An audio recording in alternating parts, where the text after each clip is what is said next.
Hey everyone! Welcome to the inaugural episode of the Bridge Atlas series, a limited run interview series for Summer of Protocols.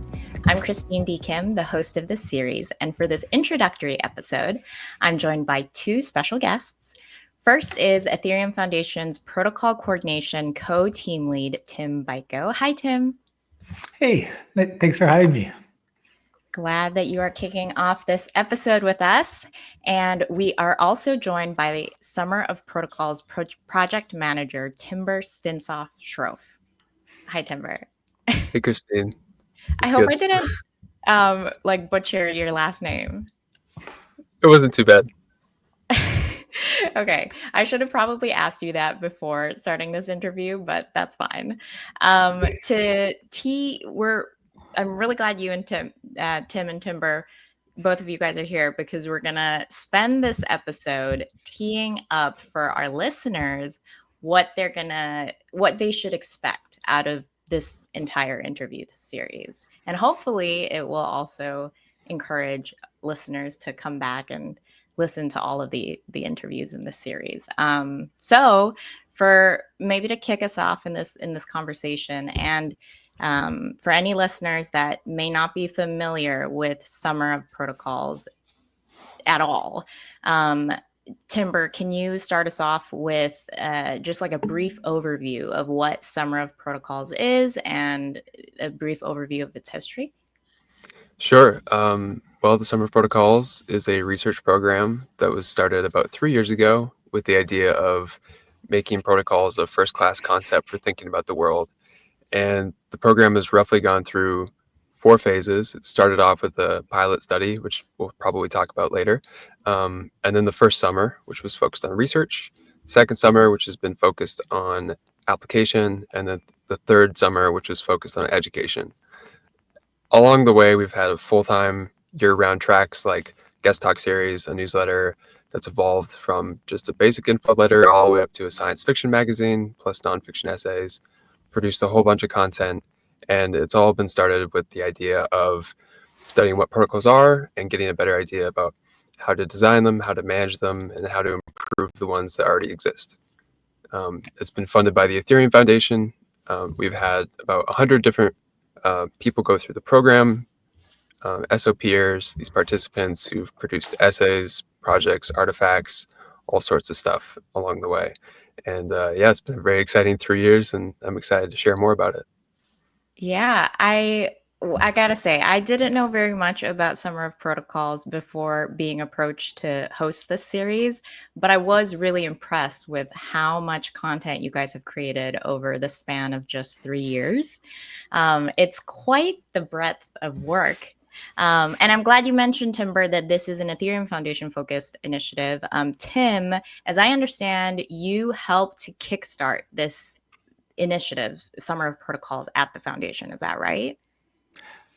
Yeah, actually, so Summer of Protocols was kind of the consequence of me thinking about some Ethereum problems. So in 2022, I reached out to Venkatesh Rao, who now also helps run the program, because he was one of like the, broadest thinkers that I knew of that was extremely good at making sense of a lot of weird things and how they come together.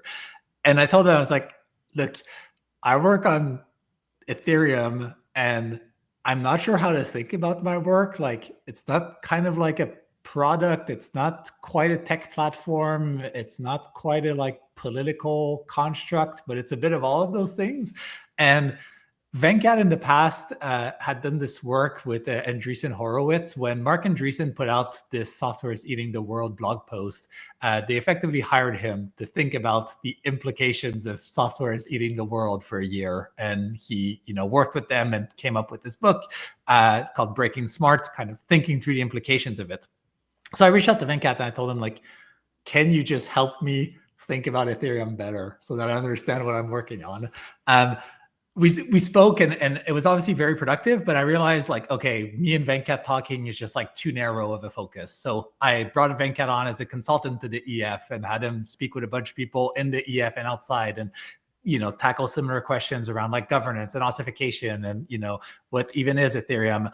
And that also felt too narrow, but the frame of reference we landed on is thinking of Ethereum as a protocol and trying to better understand protocols broadly was probably the right way to approach this, where a lot of the thinking about Ethereum tends to happen by analogy. We're like, okay, Ethereum is like a country, or Ethereum is like a tech platform. And these analogies are kind of useful to like get some high level intuitions, but they break down really quickly as soon as you get into the weeds and, thinking about the specific things about Ethereum. So it felt more like, instead of reasoning by analogy, we should figure out what is like this abstract class that Ethereum is actually a part of. And yeah, we landed on protocols. So like you mentioned, we originally had this pilot study that was written by Venkat, myself, a bunch of others from the EF, exploring what we thought was like a first definition of protocols and how Ethereum fit in. And once we had that, what we wanted to do was to validate that this was actually true, that like exploring protocols at a broader level made sense. So the first year, for the first summer, we just decided to fund about 30 researchers from completely different domains and ask them all to study protocols. And I use this meme a lot in our presentations around the blind man touching the elephant, where everyone sees something differently. And I guess what we were trying to answer was like, is there actually an elephant here? So we funded people that we knew were like in different domains, and Timber was one of them. So Timber's work at the time had to do with like workplace safety protocols and how those evolve over time. To try and see like, okay, are there some common ideas that we realize like can apply to all of this? And there were. And so this is why we decided to keep running the program, because it felt like after a year, we just really validated that, yes, this is like a super rich field of study. Even after year one, we felt like we already had too much material. We put it all together in a binder. And then year two, we tried to get people to actually work with this material. So we funded people in a bunch of different domains again, but to actually run experiments and like work on improving protocols. And now this last year that we've just wrapped up, we funded teachers from around the world to build actual courses about protocols and to try to integrate this in the fields of study that they teach in. So it feels like now we at least have like a solid foundation that we can use to kind of articulate what protocols are, what they work, why they're exciting, how they relate to Ethereum, and then bringing it back to the series. It finally felt like we had enough built up that we can start to draw the parallels between Ethereum and this broader field more explicitly. And hopefully, we get to do this through these series of episodes. Yeah, I want to get into the series a little bit more. But before we talk a little bit about the Bridge Atlas series, I want to make sure our listeners really understand the point and the mission of Summer of Protocols. I think in crypto, when I say crypto, I mean crypto shorthand for cryptocurrencies, not the word cryptography, which is truly what the shortened version of crypto is. And for protocols, when many listeners, if they're, very crypto native, when they hear protocols, we're thinking DeFi protocols. We're thinking L1 blockchains, L2 blockchains. When you guys say protocols, what do you mean? And when we're talking about these types of research, types of content, and funding research on different protocols, like where does the line start and where does the line end in terms of this very broad theme? Timber, do you want to explain the protocol domain a little bit more? Yeah, well, I do feel well suited to talk about this because I came into the program in 2023 after working in health and safety and tech policy for government. So my background in my research project for the summer was looking at the history of coal mining safety for the past 100 years, which is a really far cry from what, the Ethereum Foundation works on. I think the risks posed to people working on that sort of mining versus coal mining are much different. But yeah, it spans a lot of different fields. One of the great successes of this program is bringing people together from fields like as different as coal mining to video game design to cryptocurrency to encryption to wildfires to flood management, urban spaces. It really is that wide. And we took it literally when we're like, okay, we're going to look out and try and find principles that underlie all these different protocols. So to give you like a sense of the full scope of what we are looking at is micro protocols like handshakes and hand washing, all the way up to really, really big ones like the Kyoto Protocol and the very successful Montreal Protocol for limiting emissions into the atmosphere of CFCs. And then you've got technical and soft ones as well. As technical as stuff like the original Ethereum protocol and how that has been developed to really give this like characteristic that we call hardness that Josh Stark has come up with, over to more social things like how we do elections, how do we vote, how do we decide among ourselves like what is legitimate. And we've also had people study that. So it really is wide ranging. And yeah, sometimes you have to say this stuff isn't a protocol. Like if there's a better word for something than protocol, use the better word. But to confirm, you guys are both pretty confident that that elephant, to use the analogy that Tim was mentioning, is a protocol, and there's multiple different parts of the elephant. They're all protocols, and Ethereum is one part. Is that correct? I guess the elephant analogy maybe breaks down a little bit here. One way I was explaining it to this year's cohort is a bit more like Swiss Army knives, right? If you think of protocols as like Swiss Army knives, they all tend to have similar things. Like they usually have a blade on them. But then they might have things that are like unique. And I think this is a good way to think about Ethereum. It's like Ethereum is like a protocol that shares a lot of the affordances and constraints of other protocols, but it obviously has money in it, like literally embedded in it, whereas like, workplace safety protocols don't have this concept of money. And so I think where we're at now is we're able to say like, okay, Ethereum is like a, Swiss Army knife, and most Swiss Army knives have like these properties.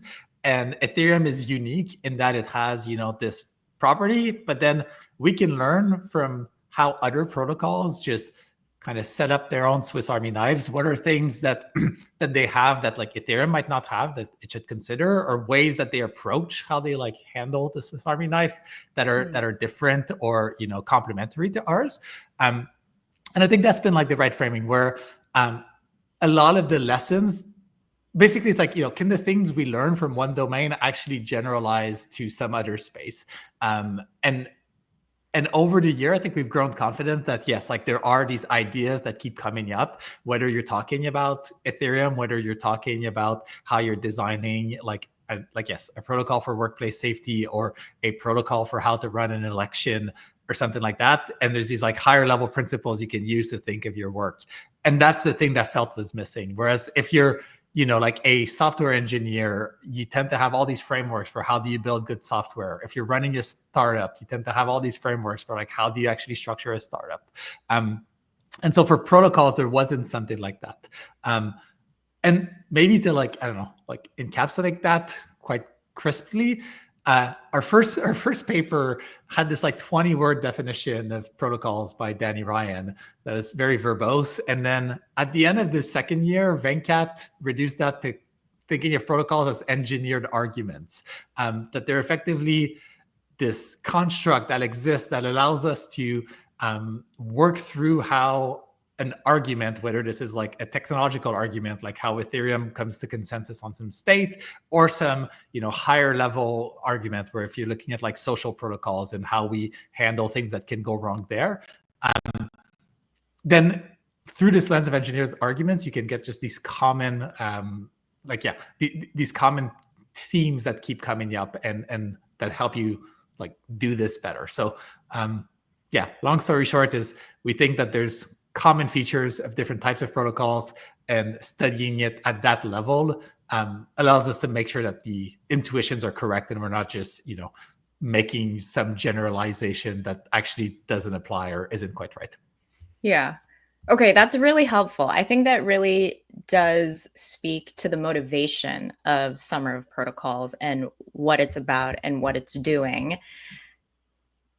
I guess as like one final question to really drive home Summer of Protocols and tee us up for the next part of this conversation which will be about the Bridge Atlas series in particular. If Timber and Tim, your guys' names are so similar. Timber and Tim. I just realized that as I was talking with you guys. But anyways, if Timber and Tim, if both of you guys could share just one or two maybe very key learnings or impacts of this is something that was part of like a non-Ethereum protocol study that actually did have really important or relevant learnings for the Ethereum ecosystem. I think that would be also really helpful to just, I guess, like explain why this initiative is something that you guys renewed for the last like 3 years. What has been a research or a learning or a commission work that did impact Ethereum in a positive way? Yeah, Timber, do you want to start us off, and then we can go to Tim? Well, Tim might be better poised to answer this one, but I'll flip it first, because for me, the thing I wasn't expecting coming into this program, given my background as like someone from outside of crypto, was what am I going to take away from people's expertise on the Ethereum protocol? And it was stuff about that really has added a lot of richness to my study, which is still occupational health and safety. So like the economies that you can build on top of the Ethereum protocol are very interesting. And we do see parallels with that in health and safety, but it's not something that I would have looked for until I started working on this project. So like it goes both ways too. The original impetus of the program was to learn from what's out there and bring it back to Ethereum. But I've also seen people, including myself, learn from people who work on stewarding the Ethereum protocol. That's good. Yeah, and maybe from my perspective, there are definitely a couple of these ideas that ended up just changing the way I think about the work and think about Ethereum. And it was useful to see that they applied to like everyone in the cohort, right? Like it felt like when we came up or ran across these ideas, it wasn't just me being like, oh, this is useful for Ethereum. It was like, and people being like, oh, this is useful for what I do. And the first one I remember quite vividly is this was in the Seattle retreat we had the first year. We kind of realized that it's actually better to analyze protocols by how bad they are than how good they are. And Nadia from the first cohort came up with this idea of like this Kafka index that you would like rate a protocol on all its dimensions and the worst version of it. And the reason for this is like, if you think of like a protocol that's really good, like, HTTP is like the protocol that people would probably say is, most impactful in the world. And you don't really get a sense for like why it's good, like what's, special about it. But if you think of a protocol that's really bad, like the example we tend to use is like, airport security protocols. You immediately get a sense of like everything that's wrong with airport security and why it's broken and how you could potentially improve it. And I think even for Ethereum, that's been like a much better frame of mind of thinking about like, okay, what are the things we can like very sharply perceive are just problematic? And instead of getting from like, 0 to 100, you're trying to get from -100 to 0. And if we fix all those things, we'll be in a good spot. And I guess it's like a complement to that idea. The other thing that kept coming up over and over is what we've called like Whitehead advances now. There's this quote from A.N. Whitehead that says that civilization advances by the number of operations it can complete without thinking about them. And we kind of realized like protocols are like tools that allow you to generate these Whitehead advances where when they actually work, they basically completely fade into the background. Like, for example, HTTP, like it works. No one or very little people actually think about it relative to the entirety of what's built on top of it. GPS is another good example, right? Like we just have this entire protocol that runs that allows us to get anywhere from point A to point B. And this means that when you're doing protocols, you have to get them really, really right. Like it's less like a kind of, linear curve up where you're trying to iterate and tweak and adapt. And every step of the way, you'll kind of get some feedback. It feels more like you get one chance or, like a short period of time before the world either adopts or doesn't adopt your protocol at scale. And there tends to be these events or these like, I don't know, activation circumstances that will lead to like mass adoption. But then once you actually get there, the protocol almost disappears into the background and it becomes much harder to change, much harder to iterate. And I think this framing has been really helpful to me compared to say like, the crypto natives framings around like ossification versus not, and how does that work? So just looking at the adoption and the impact of other protocols and how it actually plays out, I think has just helped like refine some of these intuitions. And maybe at a more meta level, I'll say like one takeaway that I got that was good is I feel like the Ethereum's community's intuitions around building protocols are like mostly correct. Like it's kind of nice to know we're not like doing this in a completely broken way. So it's definitely felt more like, okay, we are aware of the biggest problems or like the hardest questions, and what are just like some better mental models to approach them and to like resolve these hard issues, rather than, oh, we're actually doing this completely wrong and we need to start from scratch. So that's been also very validating. Yeah, I'm really glad, Tim, that you mentioned some of those really key vocabulary and terms like the Kafka index, the Whitehead advance, because like you said, I do think as I was reviewing the Summer of Protocols content library, these terms really help you think about, it helps you like formulate the language around how you would talk about what Ethereum is as a protocol. And when you were talking, it reminded me of when you were saying one of the impetus or like the motivations for even starting Summer of Protocols is because you were thinking about what you do as one of the team leads at the Ethereum Foundation for Protocol Coordination, of like, how do I think about my work? How do we think about Ethereum? And one of the key, I would say, like offerings that this program and successes of this program has been giving people the tools, like the language, to talk about this and to think about it. And it's cool that so much of this has happened through very like non-Ethereum related people and researchers. I learned a lot of these terms, Timber, from one of your videos. I think it was Arguments for Dummies, or like Architecture for Dummies. We're going to link to it in the show notes of this episode. But I wanted to try using some of these terms and ask you a question, Timber, about the way that you think about Summer of Protocols. Okay. You correct me if I'm wrong in how I use these terms. It's the Kafka advance or Kafka index. So I thought of Summer of Protocols as a protocol itself for trying to bridge the loci of Ethereum protocol research and non-Ethereum types of research research fields. And one of the bullets of how you can tell if a protocol is bad is if there's no measures of success. So one of my questions for you, Timber, is how do you measure success for Summer of Protocols? And do you think of Summer of Protocols as a protocol itself that you need to, or that you want to help assist in becoming like a sustainable, hardened protocol in the future?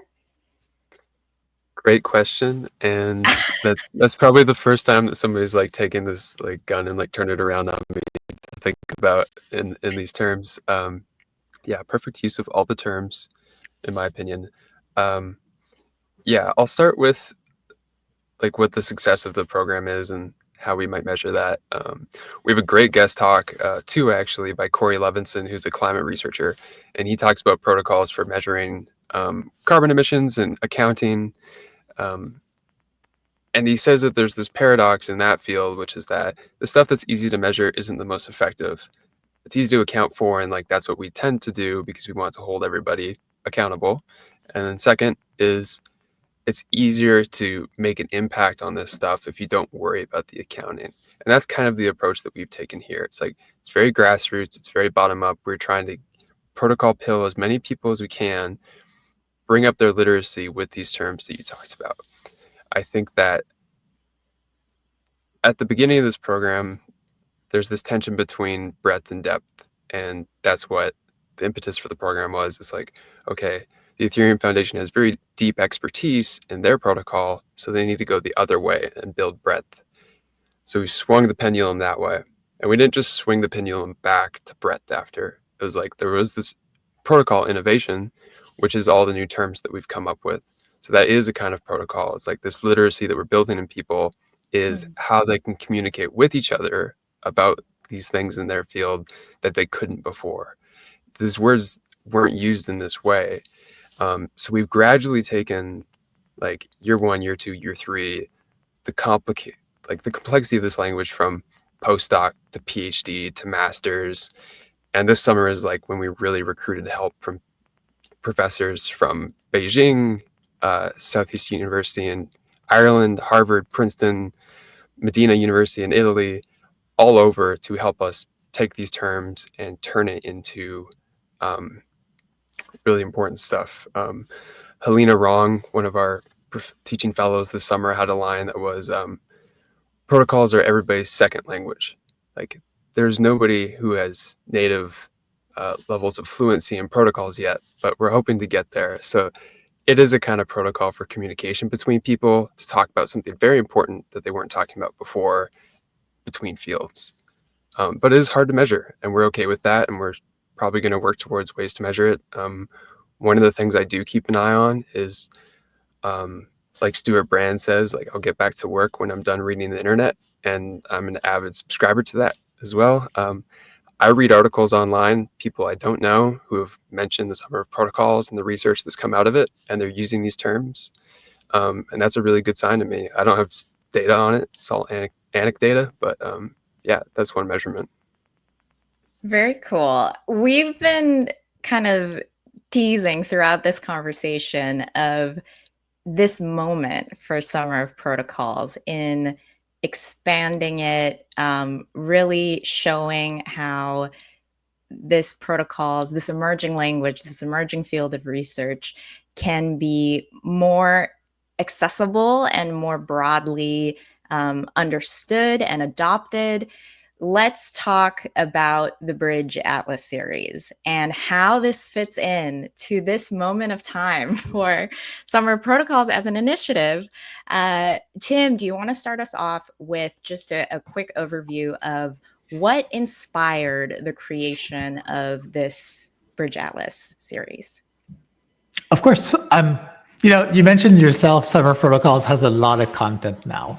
And when we started the program, one thing I wanted to make sure of is that it didn't bias towards being like a crypto protocol thing only, right? Like, we wanted to attract folks from many different domains. And I think a part of that strategy was like, we kind of had to de-emphasize crypto and Ethereum because the EF was already funding this. It was already a weird program. And I wanted to make sure people, like, we could get serious people from other domains, and they didn't think that, oh, the EF is going to like ask me to put my research in a smart contract or whatever. So we just really focused on like, okay, protocols at a high level, don't even think about Ethereum, and I was obviously involved, others at the EF were involved. So like there was like some Ethereum link there, but we wanted the field to develop on its own. And now that we have that, like 3 years in, I think it is really important to start to bridge the gap between like Ethereum and its community and this broader community we've created with Summer of Protocols. Beyond just the stuff that's useful to me narrowly, I think the framing of protocols has been a really helpful one to talk to people about Ethereum and its problems in a way that doesn't like throw them off. Like when you say crypto, a lot of people have very strong reactions. But if you just frame like, okay, Ethereum is this protocol, it has money, and we can forget about this for a second, but it has all these other features that are like similar to your protocol, and we have all these similar problems. It's been really, really like generative. And so what we want to do for this series is to bring some of the like top researchers and people from the Ethereum community and get them talking with some of the alumni from SOP from over the years who are like experts in their own fields, completely unrelated to crypto, and to kind of zoom in on many of these parallel themes and kind of try to get both perspectives together. And we're doing this now because we have the first Summer of Protocols event at an Ethereum event around DevConnect. So to close off DevConnect, we'll have a full day Summer of Protocols event. And the idea there will be similar, to try and bridge effectively the gap between the kind of frontier of knowledge about protocols in the Ethereum community and then what we've learned in SOP. So yeah, that's kind of the rationale for this and what we're hoping to get out of it. I don't want to be too on the nose, but to use another kind of term, is another way to explain the goal of this series or this season for the Summer of Protocols, creating new stratums for protocol research and different areas of protocol. I guess I think that's kind of a stretch, but it is. I think it is. Yeah, if you stretch the definition, it is correct. Like and I think also one thing to highlight as like a bridge back is a lot of the Ethereum specific research is actually helpful to the rest of the world. Like, for example, Josh Stark, the EF, has this piece about hardness or trust experience. And these are two themes that have come up consistently and have resonated with folks like in our cohorts, independent of the domains they work on. And I think this is like, yes, the other side of the bridge is to be able to give a platform or a stratum for folks in the Ethereum community who are actually doing this like cutting edge work around how protocols like are and designing new protocols that just don't exist anywhere else. And having an audience of like smart and curious people that are outside of just the crypto bubble that we can interact with and learn from. Yeah, Timber, one way you could think. Yeah, one way you could think about the stratum that we're trying to establish is the kind of missing meso level of discourse that is similar to what Silicon Valley has, but what crypto might lack. So not talking about like really high scale like geopolitical stuff or small scale technical stuff, but like what's important at that meso level of organizations and institutions and groups to design and manage protocols effectively. And I think what's that getting a meso this level? mesos between micro and macro. And something that I've talked about in the past is that we're kind of myopic about what we focus on, and it tends to be either like very small, low-level technical stuff with protocols, or like really way too big picture. Like then you get into emergent issues. To map the analogy to Silicon Valley, in that meso level would be venture capital blogs, entrepreneurs giving advice, people that have worked in these startups. There's a level of maturity in that ecosystem with regards to the advice that people give each other. Tim? Yeah, and I guess to bring it back to the original thing that brought me here and like had me reach out to Venkat is I felt like this didn't exist for Ethereum. Like, yes, if you're running your startup, if whether it's like a B2B SaaS or a consumer company or like an AI startup, there's all this thinking that goes into like, how should you structure your startup? How should you think about fundraising? How should you think about recruiting, right? There's an entire kind of playbook that exists. And this exists for pretty much everything, right? Like if you're like a software engineer or you're like a lawyer, there are like best practices for like how you approach your work that's not tied to the very narrow domain in which you operate. Like if you write code for an app versus a website versus firmware, obviously a lot of like the micro level practices change, but there's still like there's still this notion of what it means to be a good software engineer or what it means to be like a good founder. And so creating this type of knowledge around protocols is the thing we felt was missing, where it's not clear what's the equivalent of like a protocol entrepreneur. And this, again, the context matters, right? Like working on Ethereum is not the same as working on workplace safety protocols, but a lot of the like mid-level abstractions actually end up being quite similar. And so to the extent we're able to better reason about them, we can kind of level up, how we do work on Ethereum and on crypto protocols, but also how other protocols around the world are thought about. It might be helpful at this point to tee up some of the key themes or ideas that we're going to be covering in this series. If you guys could share maybe a few, one or two sentences on what key themes you think are going to be the most impactful for not just maybe for Timber, from your perspective, like very interesting from the perspective of a non-Ethereum researcher or non-Ethereum listener, and then Tim, themes and ideas and concepts that are going to be discussed in this series that are going to be very interesting from more of like an Ethereum perspective. I think that might be helpful. Sure, I can start with a couple sentences on that. I think that, something as abstract as computing frontiers is going to be an interesting topic, even in my field. Like the rise of wearables is something that's making a big impact, and it's really unclear how that's going to work. But people that are going to come on and talk here have better expertise in software and hardware standards that are going to shape the development of occupational health and safety on the computing frontier. Another thing that I'm excited about is this notion of the commons and what we have to do with that, whether those are software commons or commons that are important in day-to-day life, like air quality, road safety, water availability. How can we harden these commons against common failure modes like collective action problems? How can we harden them against economic failures like lemon markets? I think that folks in crypto will have a lot to share about both computing frontiers and commons in both the software context, and those can be ported over to real life commons. Yeah, and I think, part of the design of these episodes is to appeal to both the Ethereum people and the non-Ethereum people with the same theme. So like, yeah, I'm also excited to hear about this. Like, these are things, we think about all the time. Like, how should we fund and steward the commons for Ethereum? What does this look like, short and long term? What does it look like when, new computing frontiers just has started to have an impact on society? Like, we're at this point, I think, in Ethereum's history where we're just starting to see real world adoption at scale. And, we're not the only technology that's growing exponentially. AI is obviously another big one. And so thinking through, like, what does it look like when these digital protocols and technologies get adopted and go through this phase shift?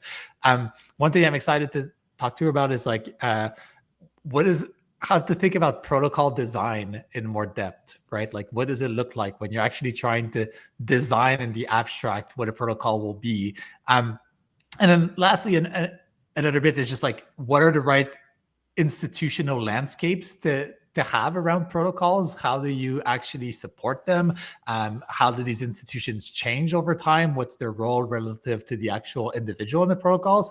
So those are all the themes that we hope to cover in this series, and have people who have experience both from the Ethereum side and from other domains come in and get into the weeds.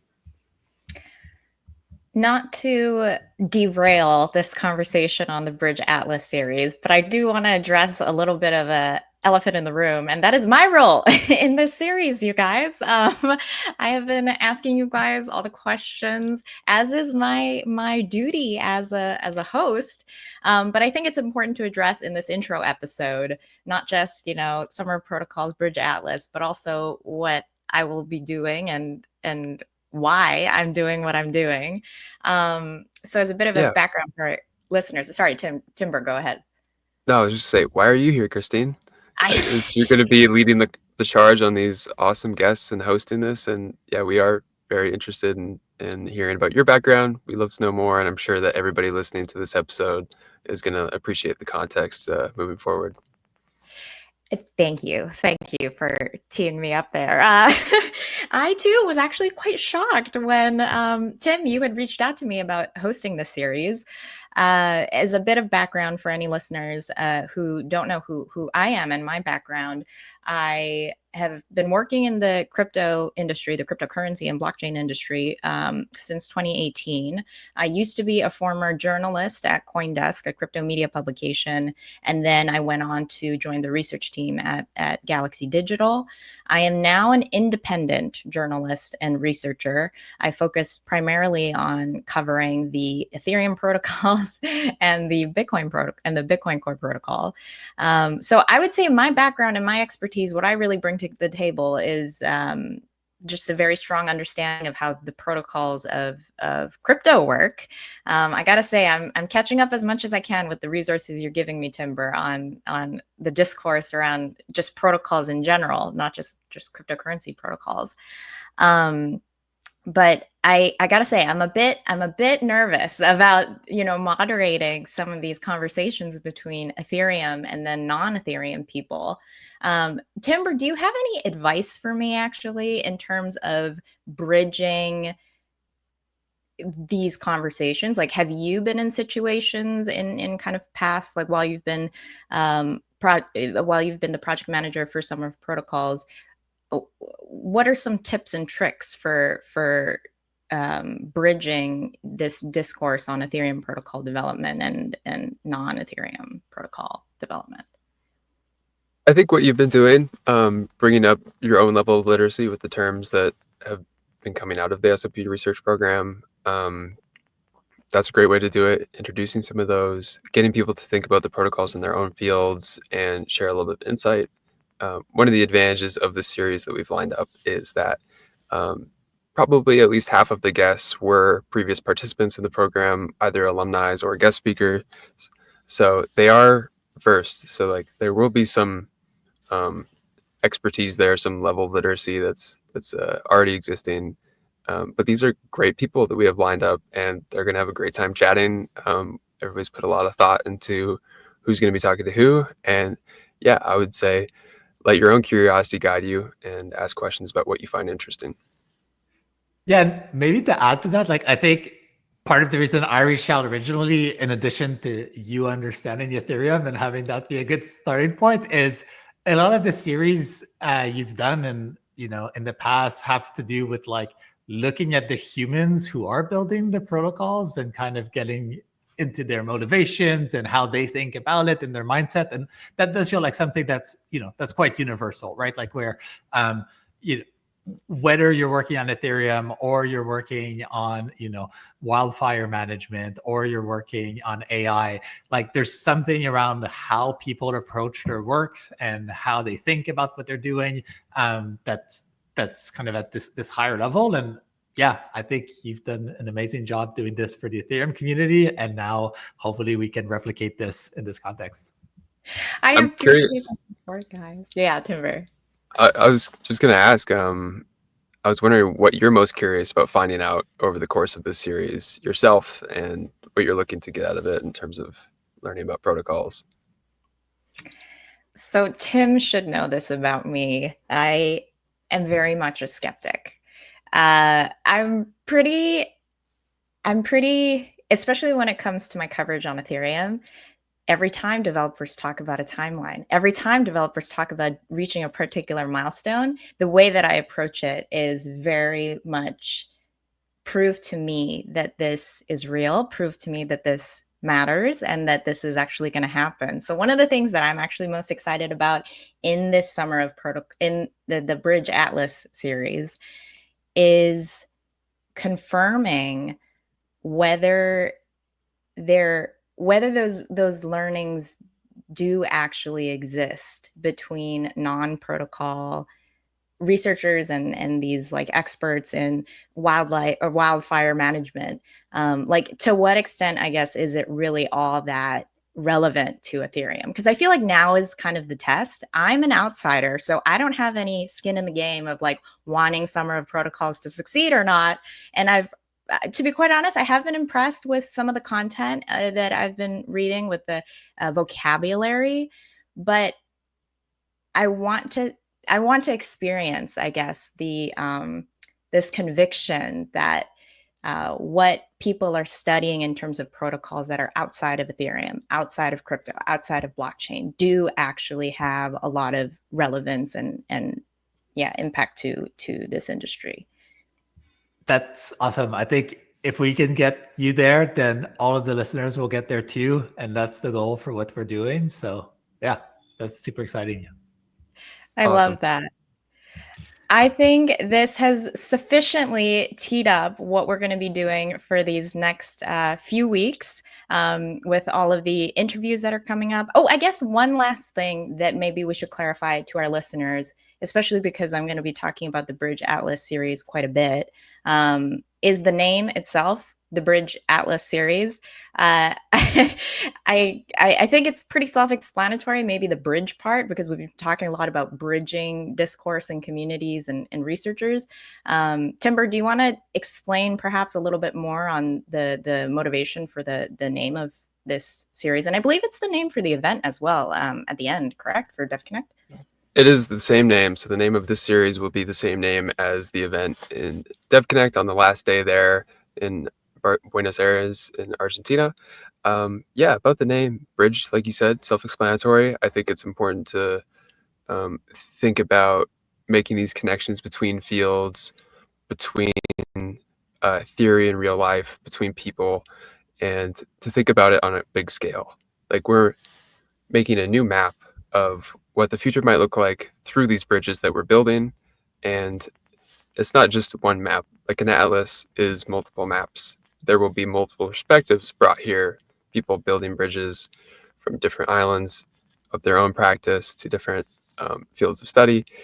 So this multiplicity, this plurality of bridges is an important aspect of that name. And also the scale of it. I think that it evokes a sense of planetarity. We're thinking about the globe as a whole, all the economies and cosmopolises, as Venkat likes to say, across the world, how they're working together to bring in, I suppose, a new interesting future. And lastly, I suppose it's a bit of a hat tip to the mythological figure of Atlas, who is like doing the hard work of being the foundation for the world in a somewhat invisible and thankless way, like most protocols do. As Tim alluded to earlier, they have this tendency to go behind the scenes unnoticed when they're working well, and when they're working bad, Atlas gets a bad rap.